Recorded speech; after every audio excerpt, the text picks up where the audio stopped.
சொல்ல மறந்த வரிகளையெல்லாம் சொல்லாமல் சொல்லிவிட்டு போகும் ஒரு சின்ன முயற்சிதான் யதார்த்தத்துடன் கூடிய இந்த ஒரு கவிதை தொகுப்பு.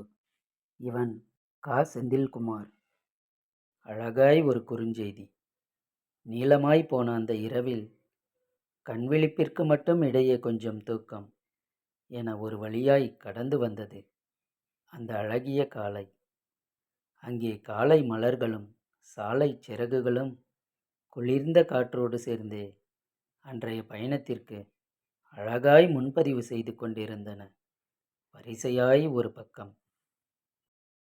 அதை கண்டு கொள்ளாததைப் போல் அவளுக்குள் மட்டும் ஏதோ ஒரு எதிர்பார்ப்பு எட்டி பார்த்து கொண்டே இருந்தது, எங்கிருந்தோ வருவதை பற்றி. அம்மாவின் தேநீரும் தங்கையின் அந்த காலை சிற்றுண்டியும் அநியாயத்திற்கு ஆறித்தான் போயின. அந்த சின்ன சின்ன உதட்டோர புன்னகை மட்டும் தேவையில்லாமல் வந்து தன் வருகையை வாசித்து விட்டு போக, அப்படி யாருக்கான காத்திருப்பு என்று தெரியாமலேயே கொஞ்சம் கொஞ்சமாய் கொலை செய்யப்பட்டு கொண்டிருந்தன இவளின் இந்த சின்ன விரல் நகங்கள். சொல்லப்போனால் வெட்கமும் ஞானமும் புதிதாய் புதுப்பித்து விட்டு போனதும் அன்றுதான் போல.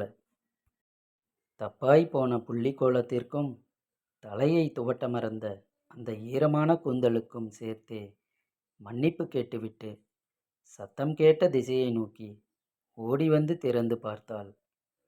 அவளுக்காக அவன் அனுப்பிய அந்த முதல் பிள்ளை தமிழ் வரிகள் கைபேசியின் அந்த குறுஞ்செய்தி பெட்டியில் சத்தமில்லாத அவளின் அந்த உதட்டு உச்சரிப்பிலேயே இன்னும் இரகசியமாய்த்தான் ஒளிந்து கொண்டிருக்கின்றன.